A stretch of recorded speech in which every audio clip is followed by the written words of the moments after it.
அதிகாரம் 4. அரண் வலியுறுத்தல். குறள் 31. சிறப்பு ஈனும் செல்வமும் ஈனும் அறத்தினுங்கு ஆக்கம் எவனோ உயிர்க்கு. அறம் வீடு, பேற்றையும் சுவர்க்கம் முதலிய செல்வத்தையும் தரும். ஆதலால் மக்கள் உயிர்க்கு அந்த அறத்தை விட மிக்க நன்மை உடையது வேறொன்றும் இல்லை. குறள் 32.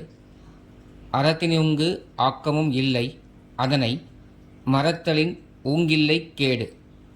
ஒருவனுக்கு அறத்தைச் செய்தலினும் மேம்பட்ட நன்மை தருவதும் இல்லை, அதை மயக்கத்தால் மறந்து விடுதலினும் மேம்பட்ட கேடும் இல்லை. குறள் 33. ஒல்லும் வகையான் அறவினை ஓவாதே, செல்லும் வாய் எல்லாம் செயல். ஒவ்வொருவரும் தமக்கு செய்யக்கூடிய வகையால் அறச்செயலை கூடுமான இடங்களில் எல்லாம் இடைவிடாமல் செய்ய வேண்டும். குறள் 34. மனத்துக்கண் மாசிலன் ஆதல் அனைத்தரன் ஆகுல நீர பிற. ஒருவன் மனதில் குற்றம் இல்லாதவனாக இருக்க வேண்டும். அறம் அதுவே. மன தூய்மை இல்லாத மற்றவையெல்லாம் ஆரவாரத்தன்மை உடையவை. குறள் 35. அழுக்காறு அவா வெகுளி இன்னாச்சொல் நான்கும் இழுக்கா இயன்றது அறம். பொறாமையும் ஆசையும் கோபமும் கடுஞ்சொல்லும் ஆகிய இந்த 4 குற்றங்களையும் விட்டு நடப்பது அறமாகும். குறள் 36. அன்றறிவாம் எண்ணாது அறஞ்செய்க மற்றது பொன்றுங்கால் பொன்றாத் துணை. பின்னால் பார்த்து கொள்ளலாம் என்று எண்ணாமல் அறத்தை நாள்தோறும் செய்க, அதுவே உடம்பிலிருந்து உயிர் நீங்கும் காலத்து அழியாது துணையாகும். குறள் 37.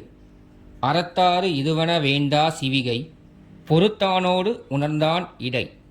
பல்லக்கை சுமப்பவனிடத்தும் அதில் ஏறிச் செல்பவனிடத்தும் அறத்தினது பயன் இத்தன்மையது என்று சொல்ல வேண்டியதில்லை, நேரில் அறியப்படும். குறள் 38. வீழ்நாள் படாமை நன்றாற்றின் அஃதொருவன் வாழ்நாள் வழியடைக்கும் கல். ஒருவன் அறத்தை ஒரு நாளும் விடாமல் செய்வானாகில் அச்செயலானது மறுபடியும் பிறவி வராமல் தடுக்கும் கல்லாகும். குறள் 39. அறத்தான் வருவதே இன்பமற்றெல்லாம் புறத்த புகழும் இல. அறத்தோடு பொருந்தி வரும் இன்பமே இன்பமாகும். அறத்தோடு பொருந்தாது வருவனையெல்லாம் துன்பம் தருவனவாம், புகழும் இல்லாதவை.